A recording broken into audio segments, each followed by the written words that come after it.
La vie, ça peut être beaucoup plus que ça en fait, que d'être désaligné au quotidien avec tes valeurs, de faire semblant d'être une personne que t'es pas, de travailler comme un dingue pour au final un salaire, même si tu gagnes 4000 balles aujourd'hui, t'es en pleine région parisienne et que t'es cadre, tu peux à peine payer tes factures en fait. Le crédit du SUV, le crédit de la baraque et tes enfants, même tes enfants, tu n'as pas l'argent pour les mettre dans une école privée la plupart du temps. Donc en fait, quand on arrive à avoir des signes, des manifestations physiques, c'est que t'as franchi plusieurs caps. Et ça, c'est pour moi, et c'est un conseil que je donne en tout cas à toutes celles et ceux qui nous écoutent, qui sont salariés et qui se retrouvent dans ce que je dis, c'est des signes qu'il faut surtout pas ignorer. Parce que là, il en va de ta santé, il en va de ta vie tout court. Il y a des gens, nous à la Wake Up, des anciens salariés qui ont dit c'est bon, maintenant je franchis le pas, je viens. Pourquoi après, ça fait 4 ans que tu connais la Wake Up, il y a que maintenant, ça fait 4 ans que tu penses à ton projet, il y a que maintenant que tu viens.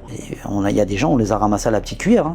Double burn-out, des gens méconnaissables, des gens pleins de vie, dynamiques, tu les reconnais plus en fait. Et moi, ce qui me fait mal au cœur, et ça existe vraiment, je dis pas ça pour faire peur, c'est une réalité qui est répandue et qui est encore tabou, c'est qu'il y a plein de gens qui sont sous cacheton pendant longtemps, tu vois, et c'est pas beau à voir. Quand t'as connu une personne pleine de vie, pleine d'allant, etc., qui avait encore la force de faire semblant, et quand tu la revois 4 ans plus tard, après 2 ans avoir été mise sous cacheton, c'est mal, tu vois.